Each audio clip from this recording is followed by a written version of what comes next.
Karena subscribe sedekah nggak, Gus? Sedekah. Sedekah tuh langsung dijawab dengan lantang oleh Gus Tanu itu ya. Kalau share sedekah juga nggak, Gus? Bisa turun pokoknya.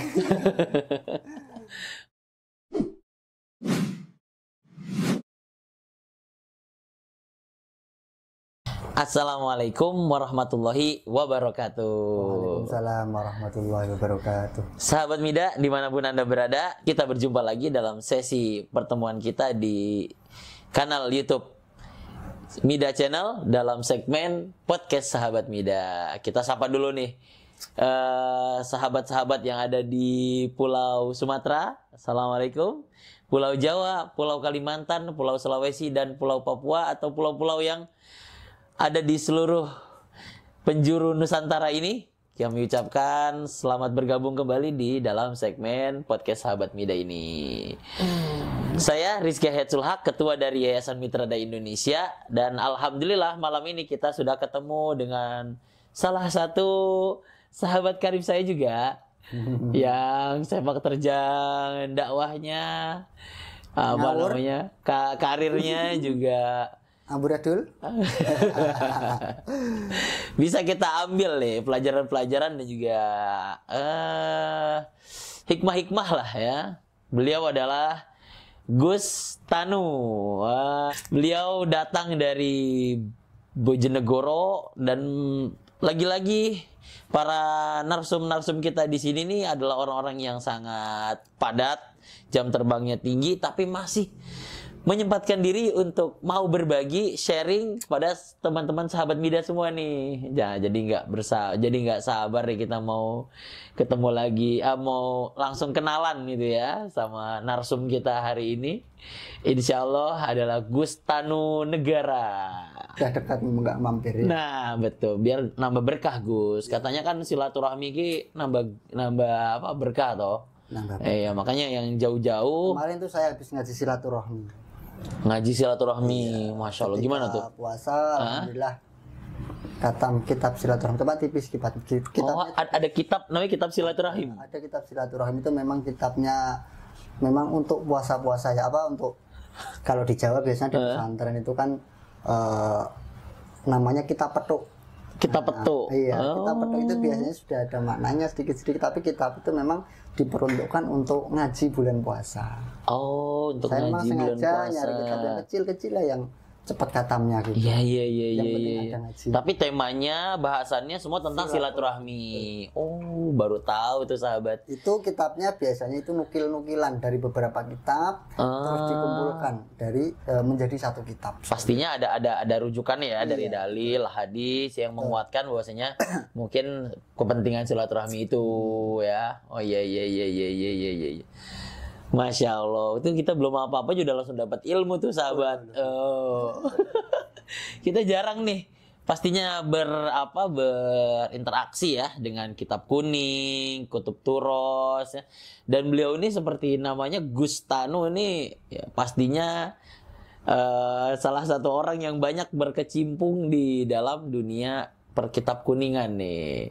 Monggo lah Gus, kenalan kita berikan kesempatan. Assalamualaikum warahmatullahi wabarakatuh. Waalaikumsalam warahmatullahi wabarakatuh. Nama saya Muhammad Aini Tanu Negoro. Saya berasal dari Bojonegoro. Kebetulan saya juga rekannya Ustadz Rizky. Beliau juga bisa dibilang guru saya juga. Waduh. Ya, belajar bahasa Arab. Memang dulu saya masuk belajar dengan Ustadz Rizky itu memang saya nol ya, bahasa Arab saya, lughah saya memang nol. Jadi beliau ini yang membimbing saya mulai dari sampean dari mana, itu bahasa Arabnya apa, itu Ustadz Rizky. Ini yang berpengaruh dalam lughah saya. Memang saya akui saya nol dulu dalam lughah. Tapi kalau ilmu alat kan biasanya udah belajar toh di pondok. Sedikit kita belajar. Cuman mungkin prakteknya itu kayak sebenarnya kalau kita belajar dari awal itu kan kita bingung juga, ini nahwu ini untuk apa atau sorf ini untuk apa. Tapi kalau kita sudah mengajar itu biasanya kita baru paham, oh seperti ini toh. Saya mau memahamkan ke orang, kalau saya nggak paham sendiri lah. Betul. Baru saya belajar, oh seperti ini. Anda ngerasa juga tuh, Gus. Jadi proses ngajar itu apa namanya? Salah satu proses belajar yang cepat itu. Masya Allah. Tadi Gus dari Bojonegoro toh. Oke. Kebetulan ada keluarga juga di Jakarta. Oh, keluarga di Jakarta. Jakarta di mana, Gus? Jakarta ini di Jakarta Selatan, daerah Tebet. Oh, Kantoran Tebet. masuk. Iya. Daerah Tebet. Oke. Monggo silaturahmi ke sana. Oh iya, harus dong. Kita Tapi harus. nanti kalau saya kesini lagi. Nah, beliau ini memang sibuk ini ya, memang tapi masih suka mondar-mandir di Bojonegoro, Jakarta. Nah, sekaligus saja tuh kesibukannya nih, Gus. Sedang apa nih mungkin? Kesibukannya sekarang apa ya? Ya menularkan ilmu. Masya Allah. Bahasanya menularkan ilmu. Ngajar tuh ya. Kalau kita dulu kuliahnya sama Ustadz Rizky kan manajemen pendidikan. Ya, setidaknya kita mengamalkan ilmu manajemen tersebut. Bagaimana toh manajemen pendidikan yang bagus itu bagaimana. Iya. Terus saya pintar enggak, saya juga belajar. Oh iya, Masya Ya kesibukannya Allah. itu. Memang setiap hari memanajemen pendidikan, bagaimana pendidikan ini supaya bagus, apakah pendidikan ini seperti ini saja, kan seperti itu. Intinya kesibukannya ya main-main sama anak-anak itu. Masya Allah. Jadi beliau ini manajemen di salah satu pondok pesantren yang ada di Bojonegoro, sahabat. Mungkin pondoknya apa, Gus? Siapa tahu nanti ada sahabat muda yang mau mampir ke sana, tahu kiainya Kiai Gus Aini Tanu, nanti monggo. Saya sudah pernah mampir sekali, sahabat. Ya. Masya Allah, pondoknya asri, ya. Kanan kirinya masih sawah, dan rencana udah bahkan pelebaran lagi tuh ya, Gus ya. Alhamdulillah. Insya Allah ya, mohon doanya nih sahabat Mida nih. Jadi ada pondok apa, Gus? Namanya, Gus? Pondoknya Al-Ali. Al-Ali itu diambil dari apa tuh, Gus? Al-Ali itu? Al-Ali, sejarahnya Al-Ali itu kan kenapa dinamakan Al-Ali? Itu bukan sahabat Ali, bukan. Tapi memang dari pendirinya itu namanya Haji Ali Abdul Jabbar. Oh, bukan dari Ali bin Abi Thalib ya, radhiyallahu anhu, bukan ya? Bukan dari pengikut nanti dikira ini Al Ali ini si A, ini bukan. Ini enggak sampai ke situ juga kayaknya. Tangkapnya. Namanya itu memang Haji Ali. Haji Ali. Kita, apa namanya ya? Tiba namanya lah biar bagus. Betul. Kita viralkan namanya. Masya Allah. Dan Gus Tanu ini juga silsilah dari silsilah dari generasi ketiga. Oh, generasi ketiga dari Mbah Ali.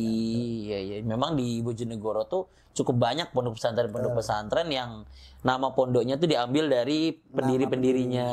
Masya Allah. Geng. Aktivitas lainnya apa nih, Gus? Tuh ngomong-ngomong pecinya tulisannya ada apanya tuh, Gus? Enggak, ini sebenarnya peci ini peci itu cuma satu ini, nggak punya yang lain. Dan peci ini dikasih. Tapi tulisannya itu Ansor, itu berarti Ansor. Dari Ansor itu kaum Nahdien ya? Oh iya, betul. Oh iya. Perlu diketahui juga. Pondok pesantrennya itu Ahli Sunnah wal Jamaah An-Nahdiyah. Oh, jadi dari NU ya. Geng. Dari NU, semuanya dari NU. Makanya saya kan masih muda, belum yang tua, makanya mau ikut Ansor. Masya Allah. Kalau yang cewek-cewek kan ikut Fataya. Iya. Pas 100 ada Muslimat. Oh, yang tua dikit ikutnya Muslimat. Iya, kalau muda Fataya. Kalau di pelajarnya kan ada Ibnu. Ikatan Pelajar Nahdlatul Ulama. Perempuan ya? Bukan. Oh, semuanya, totally, semuanya. Ada Ibnu, ada IPPNU. Oh, iya. IPPNU-nya untuk pelajar putri. Iya, Masya Allah. Memang. Kalau yang laki-laki udah tua, sudah nggak Ansor lagi, sudah masuknya yang NU. Iya, Masya Allah. Nah, ini makanya uniknya di podcast kita hari ini, kita ingin mengambil ilmu dari dari sisi Nahdiyahnya gitu mungkin Gus. Jadi mungkin apa nih yang bisa kita ambil ya? Mungkin dari sisi apa yang bisa dijadikan pelajaran ya? Karena kan pasti semuanya ada pelajaran dong, nggak mungkin nggak ada yang bisa diambil kan saat. Makanya penting nih kita bisa ngobrol-ngobrol nih di segmen ini sama Gus Aini Tanu. Sebenarnya dipanggil Gus itu berat sekali. Berat sekali. Jadi kata orang itu Gus itu enak gini-gini. Walah. Boleh. Sampean dipanggil Gus, sampean nggak bisa baca kitab. Piye rasane? Waduh. Iya Berat, benar. ya. Tapi kalau menurut Gus, Ya. baca kitab sama ngomong mana yang lebih Tergantung didahulukan kebiasaan. atau mana yang ini? Oh, sulitnya apa gimana? Ya menurut Gus entah dari sisi prioritas atau dari sisi kebermanfaatan gitu ya. Jadi tergantung lingkungan. Lingkungan. Tergantung lingkungan. Kalau lingkungan kita memang nggak begitu, istilahnya kayak saya sendiri kan, kayak lughah Arabiah kan nggak begitu fasih, juga nggak begitu bisa, ya kan? Jadi kayak di rumah juga, di lingkungan saya istilahnya. Terus memang pendidikan dari awal nggak pernah lughah, jadi ya memang bagi saya itu nggak itu kurang bermanfaat untuk saya. Bagi saya sendiri. Dari sisi bahasanya. Dari Oke. sisi lughah, istilahnya ngomong. Karena lingkungannya tadi Betul. tidak mendorong Tapi kita ya, untuk menggunakan itu ya. Betul. Tapi kalau kitab memang lingkungan saya kitab. Oh, kitab, Iya, ngaji jadi kitab. setiap harinya kitab. Ya, gitu. tapi kitabnya kitab yang masih bertulisan Arab kan Ustaz ya? Iya, Gus? kitab-kitab yang warnanya kuning itu. Iya, kitab kuning itu. Meskipun sekarang banyak juga pabrikan yang warnanya putih, juga sebutannya tetap kitab Tetap kuning. kitab kuning. Iya, nggak tahu. Oke. Seru sekali nih ngobrol sama beliau nih. Memang salah satu sahabat saya yang sifatnya tuh tawadu nih, sahabat Mida ya. Jadi kalau beliau bilang nggak punya apa-apa tuh sebenarnya bagian dari prinsip padi yang makin berisi makin merunduk itu. Bisa juga itu sombong. Iya. Sok-sok tawadu itu padahal ya memang dia nggak bisa. Sok-sok tawadu biar dikira saya bisa. Oke. Ya memang saya nggak bisa beneran. Nah, Kita belajar dan terus belajar. betul. Sampai kita wafat ya kan. Utlubila ilma minal mahdi ilalah itu kan. Kata ustaz kita dulu Dr. Taufik, Almarhum. Allah yarham. Nah. kita itu tidak ada istirahat. Istirahat kita ketika innalillahi Wa inna ilaihi rajiun. Bener, sana Itu- ingat banget itu. Ada lagi yang kata-kata beliau itu yang sampai sekarang itu masih terngiang-ngiang itu. Masya Allah. Bukan di mana sampean belajar, tapi Bagaimana? sampean belajar. Itu sampai sekarang Sampai sekarang. saya tularkan ke anak-anak itu. Betul. Sampean belajar di sini. Kalau Betul. belajar, pokoknya dari beliau itu sangat istilahnya menancap sekali. Ya. Saya ingat banget tuh waktu ospek ya, awal-awal kan. Bagaimana kalian Al-muhim laisa aina tadrus walakin bahasa kaifa Arabnya, tadrus itu ya kan. sampean pokoknya. Kalau bahasa Arabnya saya agak lupa. Pokoknya intinya seperti Intinya itu benar-benar. Dan itu memang spirit yang Iya, motivasi luar biasa kita ya, biar dimanapun kita berada, sekolah, tapi yang penting bukan di mananya ya Gus ya. Iya, tapi bagaimana. bagaimana kita belajar. Betul. Nah, itu kan ilmu semua nih dari seorang Gus Aini Tanu ini. Oke, Gus. Apa? Kita ini kan lagi bulan Ramadan nih, Gus, ya kan? Sengaja kita pengen diskusi ini, sharing dan tanya-tanya sama Gus ini dari perspektif yang ilmu Gus yang dapatkan atau ilmu Gus pelajari gitu kan. Tentang puasa lah ya yang kita sedang laksanain. Kita pengen menghadirkan perspektif yang berbeda tentang puasa itu sendiri nih. Dari apa yang ada mungkin di kitab kuning atau di kitab apa yang mungkin bisa jadi insight baru atau pemahaman baru yang kita pahami kan biasanya kalau puasa tuh A'udzubillahi minasyaitonirrajim syahrul ramadan alladzi unzila fihil Qur'an. Wih, malah bagus itu. Iya kan? Udah keren itu. Atau ya ayyuhalladzina amanu kutiba alaikumusiyam ya kan itu kan ayat-ayat yang selalu kita dengar ya kan. Mungkin dari sisi perspektif kitab kuning nih penting kita kenalan nih sahabat Mida ya yang nanti ya itu mungkin lah Gus yang pertama ya mungkin. Lalu ada juga bahasan-bahasan tentang puasa tuh. Puasa tapi kok ada korelasinya dengan bersedekah. Misalkan orang sudah tidak mampu untuk berpuasa tapi diminta untuk membayar fidyah. Fidyah itu kan salah satu cara kita bersedekah ya sahabat ya. Jadi memberikan memberikan makanan pada satu orang miskin. Itu kita pengen tahu tuh puasa dan sedekah itu apa dan korelasinya tuh apa? Karena seringkali puasa digantikan dengan gambaran sedekah dan sebagainya. Boleh, monggo puasa dulu deh, Gus. Apa yang Gus bisa berikan insight buat kita tentang puasa itu, Gus? Puasa kan sebenarnya ya puasa tuh ya. Iya. Puasa dari dulu puasa seperti itu. Iya, benar. Puasa kan sebenarnya kalau menurut bahasanya itu kan menahan diri, ya kan? Menahan diri dari ini segala macam. Betul. Nah, dan puasa sendiri itu kan macam-macam. Bagi kita, bagi orang awam seperti kita ya. Terus bagi orang yang tingkatannya lebih tinggi lagi, bagi orang yang lebih tinggi lagi yang berbeda-beda. Artinya puasa sendiri itu kan sebenarnya menahan diri dari hawa nafsu. Nah, itu sambung kepada sedekah tadi. Kenapa kok ada korelasinya enggak ini dengan sedekah tadi, ya kan? Kalau sedekah sendiri itu kan sebenarnya tabiat manusia ini kan ya mohon maaf serakah. Oh iya gitu. Kan? Oh iya. Kalau puasa tadi artinya menahan, lalu kalau sedekah itu ada hubungannya sama tabiat manusia yang serakah. Betul. Tidak pernah cukup lah ya. Oke. Artinya rakus, tamak segala macam. Itu kalau kita gunakan sedekah, itu kan nanti sambungnya ke hati kita. Hati kita sudah adem, terus kita gini loh maksudnya. Kalau kita mempunyai sesuatu barang dikasihkan ke orang itu kan gimana toh kok? Udah punya gitu kan? Kita kerja gini kok dikasihkan udah ke capek-capek dapet, ternyata dikasih ke orang. Nah, itu kan berat juga. Iya. Nah, itu untuk menahan seperti itu loh, hal-hal seperti itu kita dianjurkan, apalagi di bulan Ramadan. bulan Ramadan. Kata-kata ulama dulu kan juga ketika bulan Ramadan itu pahala kita berlipat ganda. Tapi kalau kita kebalikannya, kalau kita berbuat maksiat itu juga kebalikannya. Misalkan kita nyuri cat, itu dosanya juga dikali lipat beribu kali. Oh gitu. Iya. Seperti itu. Dan memang di bulan Ramadan amalan dilipat gandakan, Gus. Iya, intinya gitu. Seperti itu. Kayak sedekah kan, sedekah intinya untuk menahan. Jadi kalau puasa itu menahan. Kalau sedekah menahan dari hawa nafsu yang selalu menginginkan lebih gitu ya. Betul sekali. Oh, intinya gitu. Seperti itu. Iya. Bahasanya yang bagus apa ya? Sampai bisa mengolah sendiri. Iya. Itu unik ya bagi saya. Kenapa? Karena tadi puasa menahan. Sedekah saya kira menahan sedekah.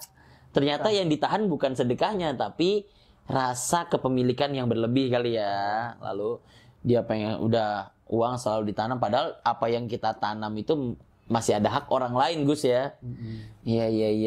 Kalau kita menukil kata-katanya Gus Baha itu, orang kalau nggak bisa sedekah itu orang apa ya namanya ya?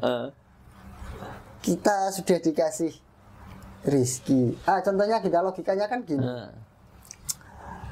Sampean kerja dengan saya, semua fasilitas tak kasih semua, tapi sampean kerjanya, sampean dapat hasil, sampean kasihkan ke orang lain. Nah, kalau kita pakai buminya Gusti Allah, pakai apa ya, tapi kita hasilnya saya kembalikan lagi, kan begitu. Oh, tapi dikembalikannya? Kan nggak dikembalikan lagi kan, bukan dikembalikan ke orang lain gitu. Kita kalau menukil kata-katanya Gus Baha, itu bukan dari saya. Saya cuma kembali nih ngomong. Nggak apa-apa, insight baru menurut saya. Tapi perlu mungkin diperjelas lagi, Gus, ya kan? Tadi ketika kita sudah menikmati apa yang Allah berikan, tanah dan sebagainya, itu kita jangan lupa untuk membagi. Nah, tapi itu dibaginya ke siapa, Gus? Dibaginya ke orang lain? Iyalah. Oke, dibagikan ke siapa? Dibagikan ke orang lain. Kita tuh sebenarnya pengen dapat banyak ilmu nih, pandangan-pandangan yang insight baru gitu tentang berpuasa. Kayak tadi kan puasa artinya menahan. Apa hubungannya sama sedekah? Ternyata sedekah tak kira tuh secara sepintas menahan puasa, menahan sedekah juga. Jadi kalau puasa menahan makan, sedekah menahan sedekah. Tak kira pikirnya gitu, Gus. Ternyata sampean punya penafsiran atau pembahasan tadi, menahan yang ditahan tuh rasa kepemilikan yang berlebih, sahabat. Jadi ada korelasinya. Nah, sekarang pertanyaannya Pak Gus, kenapa sih kalau orang puasa terus ketika sudah tidak sanggup berpuasa tetapi digantikannya dengan sedekah juga, fidyah yang dalam makna lain ya seperti orang bersedekah gitu Gus. Kenapa Gus kalau kayak gitu Gus? Misalkan dia dengan disedekah dengan apa? Ya syariatnya kan menganjurkan kita dengan membayar fidyah toh. Ya tadi kan korelasinya seperti itu tadi. Oh gitu. Korelasinya ketika kita apa namanya apa tadi itu? Kita menahan sesuatu tadi. Kalau kita makanya dari bulan puasa tadi kan kalau kita dibilang pahalanya banyak, terus kita juga ya bener tadi loh saya sampai ngomongin malah sampai tanya saya gitu. yang dikasihkan tadi itu kan berat. Betul. Gitu loh. Itu berat. Enggak, tapi kan di konteksnya gini Gus. Konteksnya itu kan orang sedang berpuasa, lalu tidak sanggup untuk melaksanakan puasa, ya kan? Tapi kok kenapa disuruhnya fidyah yang mirip-mirip seperti sedekah, Gus? Ya enggak mirip toh. Ya maksudnya ya memberilah, dia memberi. Itu sebenarnya kan juga enggak cuma itu toh ya. Ada yang lain, ada yang memerdekakan budak, bener ya? Iya, betul. Ajarannya kan Nah, itu yang insight baru tuh bagi saya tuh. Memerdekakan budak. Tapi kalau sekarang kan sudah kayak budak kan sudah enggak ada toh. Nggak ada ya. Adanya fidyah aja berarti ya, Gus ya. Iya, tapi kalau malah dilihat dari apa namanya intisari. Mungkin ada benang merah, Gus, kayak apa tadi tuh Benang merahnya tadi. Sudah saya bukan. Oh iya benar di awal tadi ya. Boleh lah Gus ngomong dulu lah kira-kira tentang puasa yang Gus. Tak minum dulu ya. Monggo. Oh saya lupa nawarin ini. Ada iklannya kok nggak diminum. Iya benar ini dari Bariklana sahabat, ya, salah satu sponsor yang membersamai kita di dalam podcast ini. Ya, ini namanya aja udah berbentuk doa nih Gus. Bariklana. Nah kan, sampean ngucapin namanya ini udah jadi apa? Doa lah ya. Jadi kalau di Al-Ali sendiri itu Gus, itu pondoknya tadi ya, pondok yang di bawah naungan Nahdlatul Ulama itu ya Gus ya. Iya, betul. Oke. Untuk jenjangnya ada jenjang apa aja tuh Gus di sana? Kalau jenjangnya ada mulai kita ada PAUD. Oke, PAUD, TK, MI, SMP dan SMA. Oh, kita iya, belum sampai perguruan tinggi. Belum sampai perguruan tinggi. Semoga tahun-tahun berikutnya 5-10 tahun lagi bisa ada sekolah tinggi. Insya Allah. Iya, insya Allah. Kalau Gus sendiri dulu sekolahnya di mana Gus? Saya? Oh, saya kemana-mana. Kemana-mana? Iya, saya dulu tuh apa ya? Dulu sekolahnya memang di sana, mondok di sana. Saya kebanyakan mondok sebenarnya. Oh, jadi Gus sendiri alumni Al-Ali itu sendiri ya? Bukan. Gimana sampean cicit atau keturunan dari Mbah Ali tapi kok sampean nggak sekolah di Al-Ali? Kan dulu belum ada sekolah. Oh, dulu waktu sekolah itu dari pondoknya dulu itu cuma sebatas pondok, belum ada gitu. namanya, cuma orang ngaji.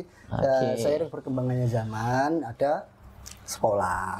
Dan gitu. Sekolah dikembangkan sama putra-putranya, terus seiring sampai sekarang. Iya. Jadi dulu nggak sempat sekolah di sana. Oh, gitu. Sekolahnya di luar. Betul. Setelah sekolah mondok, akhirnya saya ketemu sama Ustadz Rizky. Oh. Ustadz Rizky. Dulu ya nggak sengaja ketemu. Memang dibilang sengaja juga sengaja, dibilang nggak sengaja juga nggak sengaja. Gimana dulu, tuh? Sebenarnya saya pengen kuliah. Sebenarnya dulu itu mau kuliah di Yaman. Oh, di Yaman. Iya, di Yaman ketika lulus dari pondok ada beasiswa di Yaman, saya daftar, oke berangkat, sudah siapan paspor semua, ternyata tinggal berangkat, visa saya nggak keluar. Kenapa Gus? Kenapa? Ya nggak tahu. Oh. Ada 3 orang yang nggak berangkat. Ada 6 orang yang nggak berangkat. 10 orang yang nggak berangkat. Salah satunya saya. Akhirnya saya mindset saya sudah wah kuliah di luar negeri pakai bahasa Arab semua. Akhirnya saya mental terus saya pokoknya nyari kuliah yang penting di Jakarta. Yang penting di Jakarta, entah dimanapun. Saya nyari yang bahasa Arab juga. Akhirnya ketemu. di Ma'had Ali An-Nuaimi. Masya Allah. Berarti Gus dalam proses perjalanan dari Bojonegoro ke sini kan itu safar tuh. Ya. Berarti Gus sendiri puasa atau tidak tuh? Kalau kita kembali ke bahasan puasa dan sedekah kita. Nggak puasa. Nggak puasa? Nggak, karena malam hari. Oh, di keretanya malam hari. Malam hari dong. Oh, pakai kereta kan katanya? Ya. Oh iya. Bisa makan-makan. Iya benar.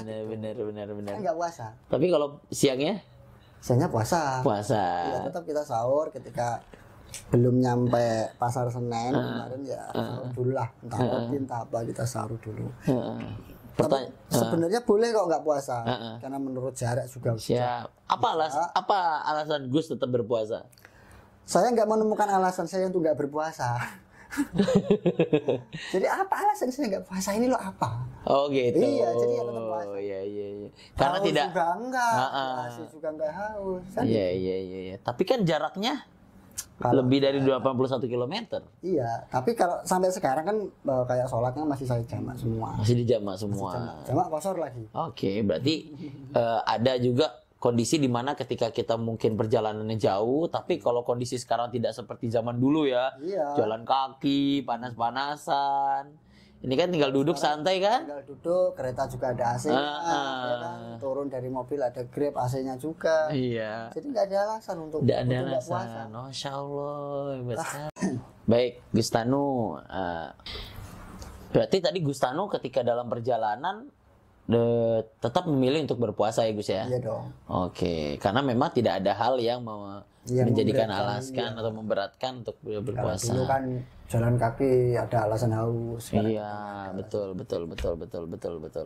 Nah, seringkali orang itu memanfaatkan bulan Ramadan untuk bersedekah tuh. Gus, kami sendiri animo masyarakat untuk bersedekah itu kan tinggi. Betul. Sehingga kami dari MIDA, Mitra Dai Indonesia, dengan berekanan oleh para dai-dai yang ada di Indonesia, memfasilitasi nih para dermawan, para muhsinin, sehingga kita buat program Ramadan berdermawan. Nah, tujuannya untuk memfasilitasi mungkin ibu-ibu atau bapak-bapak yang berlebih ingin mendonasikan ke hartanya kepada para dai yang berjuang di pelosok, para dai yang berjuang MIDA ini kan program untuk untuk itulah sosial, sampai ya. sosial. Saya juga punya. Ada sosial dan ada pendidikannya nih. Kayak gini nih kan edukasi nih sifatnya nih pendidikan. Ada juga yang sosial. Kalau yang infak kita itu hanya untuk infak aja berarti atau gimana? Sebenarnya untuk apa ya? Untuk kegunaan dari infak itu, Oke. infak maksudnya infak yang program itu ya, bukan infak dalam arti bahasa ya, bukan. Bukan. Infak memang ini seperti MIDA ini loh. Oke, jadi intinya mewadahi lah ya, mewadahi Namanya orang. infak kita tadi. Ya, Infak kita jadi- adalah program istilahnya untuk santri-santri itu apa? Oke. Yang yatim duafa yang memang dia membutuhkan, wajib dibantu. Betul. Kalau yang apa ya, sudah nggak wajib dibantu tapi mau dibantu kan yo nggak enak. Betul. Nih kayak di pondoknya Gus ini ada berapa santrinya Gus? Ya sekitar 300-an. 300. Sekitar Masya Allah. 200-300 ya sekitar itu. Betul. Naik turun. Jika didoakan oleh 300 santri ini, Masya Allah jadi berkah nih sahabat. Ya, Masya Allah. Dipimpin oleh Gus Tanu itu kan dipimpin doa. Itu loh enaknya punya santri. Apa tuh Gus? Apa tahu nggak? Apa tuh? Kita itu nggak ribet ngamal ilmu. Oh. Iya kan, semakin banyak santri semakin enak kita ngamal ilmu. Nggak usah nyari-nyari lagi ya Iya. Gus ya. Ilmu sedikit pun yang kita punya bisa diserap langsung oleh Jadi santri dan santrinya banyak, Ya, apalagi santrinya 300-an. 10.000 kayak Oh, gini. Masya Allah. Gontor 40.000 halal udah. Sekali ngomong al-yadul ulya. Oh, Masya sudah. Allah. Manfaat kemana? Khairul min yadis sufla. Langsung sedekah semua itu Gus. Kalau kitab-kitab yang dipelajari di pondok Gus apa aja Gus? Kitabnya biasa, kitab-kitab kuning yang mungkin sahabat Mida juga banyak yang belum kenalan ya. Minimal ya kita tahu namanya lah walaupun belum tahu bukunya. Kitab-kitab yang dari sisi apa mungkin bisa. Kitabnya sebenarnya juga sama. Oke. Kalau kita kan berjenjang ya. Mulai dari ada ibtida itu kan beda. Ibtida sanawi sama aliyah itu kan beda kitabnya. Iya. Kalau nahunya ada apa ya? Nahunya itu ada Nahwu Wadeh. Nah wadeh itu. Kita tahu kan Nahwu Wadeh. Tahu. Ada naik lagi ada Jurumiyah. Jurumiyah. Ada di atasnya Jurumiyah itu ada apa? Imam Malik tuh kitab apa? Alfiyah. Bukan, belum. Ada Belum. Ibriti, Nadzam Ibriti. Oh, Ibriti. Di atasnya Ibriti ada sarahnya Jurumiyah namanya Mutamimah. Mutamimah. Di atasnya Mutamimah ada Alfiyah. Dan itu setelah Alfiyah itu jarang anak-anak yang selesai. Biasanya di atasnya itu ada Johorul Maknun. Ada lagi. Tapi kayaknya Berarti kitab kuning hanya kitab bahasa aja atau ada kitab yang lain? Banyak itu kan Sisi. kalau Oh, itu dari sisi bahasa ya. dari Oke. kitab Faraid ada juga yang Nadhum Faraid ada juga yang dari fikihnya mulai dari mabadi fikih 1 2 3 4. Oke. Apalagi kita itu takrib, Heeh. Fathul Qorib, Iya. Kalau yang dari sisi yang membahas tentang puasa dan sedekah itu ada di kitab kuning itu yang di kitab apa tuh? fikih. Kitab Itu kan fikih. bahasnya kitab fikih. Apa aja tuh kitab-kitab fikih di kitab kuning Kitab itu? fikih yang dipelajari untuk anak-anak itu ya Fathul Qorib. Fathul Qorib. Fathul Qorib itu istilahnya yang Dasar ya. dibilang tinggi nggak tinggi, dibilang rendah juga nggak rendah. Itu yang ibtida, yang dasar belajarnya yang Fathul Qorib. Fathul Qorib ya. Oke. Bukan dasar banget, dasarnya lagi ada Mabadi fikih. Mabadi Mabadi fikih. fikih pun itu ada 4, ada juz 1, juz 2, juz 3. Masya Allah, ini beliau Itu ini. tipis-tipis kitabnya, bukan tebal-tebal Iya, kayak ini, iya. bukan. Enggak, Ini ya. tipis-tipis. Oke. Ya memang untuk anak-anak kecil Anak-anak ya. awal ya. Iya. Terus jenjangnya apalagi itu ada tadi apa? Mabadi fikih, terus Fathul Qorib ya. Fathul Qorib. Di atasnya Fathul Qorib ada Fathul Mu'in, Fathul Mu'in, ada Bajuri, Bajuri. ya, macam-macam banyak sekali. Banyak sekali. Sampai nggak tahu. Iya. Dan kitab-kitab itu hanya dalam satu mazhab atau banyak mazhab? Atau hanya satu mazhab tertentu atau gimana tuh kira-kira yang ada di kitab-kitab Biasanya ini? sarahnya itu ada penjelasan. Oh gitu. Jadi bukan langsung ini kitab ini untuk perbandingan mazhab ini bukan. Jadi ada. Dan Jadi mayoritas itu Syafi'i. mayoritas. Oke. Ada nggak hal yang unik dibahas dari kitab-kitab kuning itu tentang puasa, Gus? Kalau dibahas ya ada. Ada ya. Jadi intinya membahas segala macam ya. Iya. Yang membatalkan atau ulama dulu itu kan Ah, surveinya itu kan sudah di atas rata-rata. betul. Ya kan? Jadi kayak kita punya masalah apa, Heeh. kita dicari pasti ada. Oke. Pasti ada. Tapi nggak tahu kan itu makanya ada namanya Basul Masail. Itu Siap. Basul Masail itu mencari masalah-masalah fikih. Oh iya, Bahsul Masail, betul. Ada macam-macam. Iya, Gus. Kalau ke tema sedekah lagi, Gus, bagaimana sih cara bersedekah yang baik. efektif? Efektif, yang baik. Soalnya kan ada yang bilang, Gus, Iya. kita katanya senyum aja udah bagian dari sedekah tuh. Iya. Bagaimana itu, Gus? Itu kalau kita nggak punya apa-apa toh. Kalau nggak punya apa-apa, Kalau kita punyanya senyum, ya kasih senyum. senyum. Tapi yang efektif gimana dalam bersedekah itu, Gus? Efektif bagaimana? Iya, itu mungkin kira-kira sudut efektivitas itu kita lihat sisi apanya dulu tuh. Apakah banyaknya? Efektif dari si penyedekah, apa efektif bagi si penyelenggara sedekah? Ayo. Dua-duanya kayaknya. Nah, kalau efektif dari si penyelenggaranya kan tergantung manajemen toh, Pak. Betul. Menjadikan sedekahnya efektif itu apa, Gus? Ya orang itu sadar, Oke, sadar. Niat kali ya, Gus ya. sadar kalau ini bukan untuk saya, bukan Oke. milik saya. Ada berapa persen itu punya orang lain. Mm-mm. Orang itu sadar kalau ini bukan hak saya, itu ya efektif untuk yang si penyedekah. Betul. Ada lagi, Gus? Itu aja. Ya apa ya? Ya kayaknya cuma itu. Itu aja. Iya, Gus. Berarti intinya kita harus sadar dan tanpa paksaan dan juga pastinya niatnya yang lurus ya, Gus ya.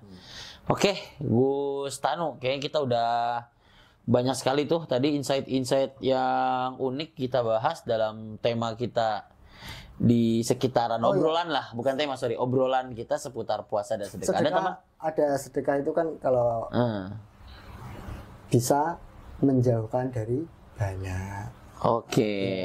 As-sodaqatu lanjutkan. Saya nggak mau dalil kok. As-sodaqatu Lidaf'il bala. Sedekah itu Oke. bisa menolak Bala.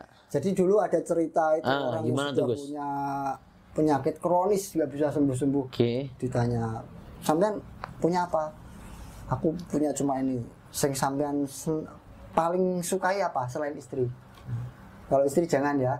Selain istri apa? Ya barang-barang yang kira-kira dia senang. Dikasihkan ke orang semua. Ikhlas rela. Diikhlaskan. Tiba-tiba orangnya sembuh. Sembuh. Iya. Ya. Oh, ada Itu ya Gus ada ya? seperti itu. Apa orang-orang itu nggak percaya dan saya sudah sedekah kok nggak sembuh-sembuh. Nah. Berarti ya memang apa ya? Satu kurang yakin.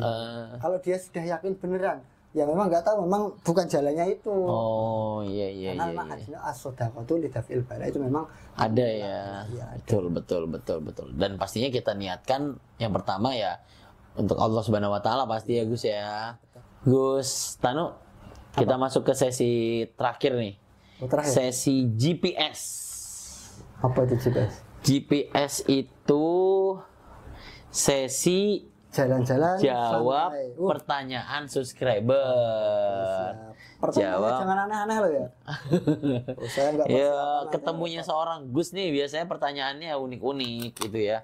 Atau yang mungkin sering terjadi di masyarakat tapi jarang terkupas gitu ya. Atau jarang terbahas.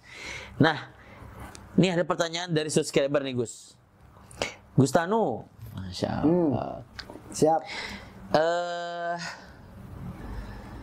Apa namanya? Bagaimana menyikapi puasa yang batal karena ada apa namanya?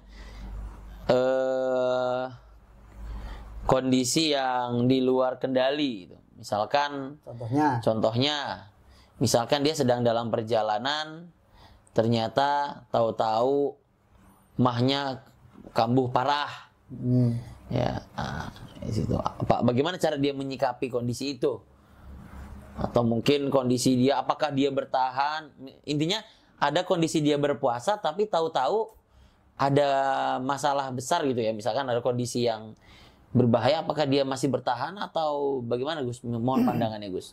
Wah, berat. Berat atau enggak berat nih? Jangan dibawa berat, bawa santai aja Jadi Gus. pertanyaannya perjalanan Dan ada penyakit yang penyakit. Oke. Jadi gini, Hmm. di perjalanan sendiri itu kan sebenarnya sudah bisa untuk menggugurkan kewajiban kita untuk berpuasa. Puasa. Betul Tapi kan? bisa jadi perjalanan dia nggak sampai 81 km, Gus. Oke, perjalanannya berarti misalkan perjalanannya dekat tiba-tiba Dekat. mahnya kambuh. Oke. Jadi yang bisa yang bisa menentukan batal enggak dia untuk membatalkan apa enggak kan dirinya sendiri. Iya. Contohnya gini, aku kira-kira nanti kalau enggak batal, aku mati atau nanti semakin parah. Lah itu dia wajib batal, wajib untuk membatalkan. Malah wajib itu. Kalau memang dirasa penyakitnya tersebut bisa membahayakan dirinya. Oke. Karena kalau kita paksakan, kalau dia berbahaya padahal sudah ada ketentuan syariat boleh membatalkan kalau ada darurat. Kalau memang ada penyakit yang memang kan kita bisa kodok juga. Betul. Jadi nggak asal-asalan. Iya. Jadi kalau ada uzur ya atau ada Memang alasan. ujungnya sahih ya. Syar'i ya. Iya. Daripada nanti ternyata udah misalkan sudah berumur ya kan. Ya, Masih berpuasa ternyata malah mengakibatkan parah, makin parah, itu jangan ya. Nah, ini jangan sahabat ya, kalau lagi puasa terus tahu-tahu mahnya kambuh, jangan dipaksakan, batalkan saja. Kalau memang dia sendiri ya Sudah tidak sanggup. iya kan yang bisa menentukan dirinya Betul. Ya, kita kembali pada diri kita. Kalau Iya. kita rasa diri kita sudah tidak sanggup, jangan dipaksakan lah ya intinya ya. Oke, Gus. Jika ingin bersedekah tapi belum punya uang, apa yang mungkin bisa dia lakukan? Pastinya niatnya udah dapat pahala ya. Niatnya mau sedekah sendiri. tapi Sudah dibahas sama sampean toh sedekah. Senyum kan juga sedekah. oke, ya kan? ada lagi. Kalau dia punya uang ya sedekahnya kan dengan duit atau Oke, dengan hartanya. iya. Kalau nggak punya uang ya sabar, itu kan juga ibadah. Oh, sabar juga. Sabar kan ibadah pak. Ibadah, Sedekah juga betul. ibadah, sama-sama ibadah ya sama. Oke. Itu. Iya. Benar. Jadi Kalau punya uang ibadahnya sedekah, kalau nggak punya uang ibadahnya sabar. sabar. Iya. Sabar, nggak punya uang ya Betul, sabar. nggak punya uang. Ibadah loh ya. Iya, betul. Ini mau penekanan kayaknya nih. Padahal tadi udah dibahas. Mungkin Ya. beliau baru gabung di akhir-akhir nih. Mungkin saya anggap ini sebagai penekanan ya, penekanan terakhir. Berikan dong gambaran korelasi antara puasa dan sedekah. Ini tadi sudah dibahas. Aduh. Adi ulang lagi aja Gus. Kita harus ini sudah berkontribusi dalam meramaikan podcast ini di sesi GPS ini sudah. Wah, terbuat. Monggo Gus, gimana Gus? Pertanyaan terakhir. Apa Pak? Ya itu tadi korelasi antara puasa dan sedekah. Aku jawab aku belibet nih aku. Ya, nggak apa-apa nanti mungkin saya bisa bantu sedikit-sedikit. Jadi lebih enaknya itu dia nonton dari awal loh enak. Oh gitu. Iya. Iya. Jadi bukan jawab lagi. Ada lagi pertanyaan enggak? Udah itu aja yang terakhir. Jadi jawabannya tonton dari awal. Tonton dari awal. Oke. Tonton dari Pertanyaannya awal. simple. Dan jangan lupa subscribe juga. Kita di sini kan sebenarnya enggak wis jawab. Iya. Kita kan cuma ngobrol-ngobrol santai. Jangan lupa kalau nonton dari awal subscribe berarti. Sip. Karena subscribe sedekah nggak Gus? Sedekah tuh langsung dijawab dengan lantang oleh Gus Tanu itu ya. Kalau share sedekah juga nggak Gus? Bisa turun pokoknya. Baik, Masya Allah sahabat Midas sekalian, kita sudah hampir 1 jaman kurang lebih ya berdiskusi, berbincang dengan sahabat lama saya. Kalau ada perkataan saya yang keliru atau mohon dimaafkan. Dan kalau memang subscriber ada yang tahu nanti tulis di kolom komentar. Menambahkan. Tulis tulislah seperti itu. Iya, Masya Allah. Ya, Alhamdulillah kita bisa. Tadi banyak insight-insight baru ya, walaupun tadi kita ngomongnya santai saat ya, tidak seperti yang podcast biasanya kan ada slide-nya, ada apanya. Ini kan Gus ini lebih suka dengan kondisi yang santai, ya kan? Ini kurang santai ini Pak. Belum ada kopinya ini. Oh iya kopi, itu lupa itu. Kopi, was nikmat. Iya. Habis inilah kita ngopi Gus, insya Allah. Baik, terima kasih banyak Gus Aini Tanu Negoro datang dari Bojonegoro jauh-jauh untuk mampir membersamai sahabat Mida. Datangnya nggak dari Bojonegoro, dari Tebet sebenarnya. Oh, dari Tebet, tapi asal di Bojonegoro toh. Besok beliau jam 9 sudah harus berangkat lagi ke Bojonegoro. Semoga selamat sampai tujuan. Amin. Dan juga terima kasih. Bisa bertemu lagi. Insya Allah nanti kapan-kapan kita kunjungan balik ke Bojonegoro. Nanti kalau sama ke Bojonegoro saya buatkan podcast juga. Oh insya Allah. Baik, terima kasih banyak Gus Tanu Aini Tanu Negoro atas penyampaiannya. Walaupun tadi banyak sisi humoris ya yang bisa kita tampilkan ya, tapi tidak mengurangi substansi kita untuk sedikit memperdalam atau mereview hal-hal yang kita sedang laksanakan sekarang, baik itu tentang puasa maupun tentang sedekah yang di kondisi akhir-akhir ini animo masyarakatnya sedang tinggi, dan bagusnya itu memang dipertahankan dan dimaksimalkan sebisa yang kita miliki. Itu aja paling dari saya. Saya juga mohon maaf kalau ada salah-salah kata atau penyampaian saya yang kurang berkenan kepada para pemirsa sekalian. Kami mohon maaf sekali lagi, dan semoga Allah Subhanahu wa taala menerima amalan ibadah kita di bulan suci Ramadan ini. Dan saya Rizky Haidsul Haq selaku ketua dari Yayasan Mitra Dai Indonesia mengajak sahabat Midas sekalian di Jawa, Sumatera, Kalimantan, Sulawesi, Papua, jangan lupa di-subscribe channel YouTube kita dan juga diberikan komentar kalau ada mau tambahan, ada yang kurang-kurang mau dilengkapi silahkan, dan juga di-share dan juga di like pastinya ya, biar konten-konten kita bisa terus berhadirkan manfaat untuk sahabat-sahabat media sekalian. Ustadz Gus Aini Tanu Negoro membersamai kita di dalam kesempatan kali ini. Mohon maaf sekali lagi kalau ada penyampaian yang kurang berkenan. Akhir kalam, wabillahi taufiq wal hidayah. Wassalamualaikum warahmatullahi wabarakatuh.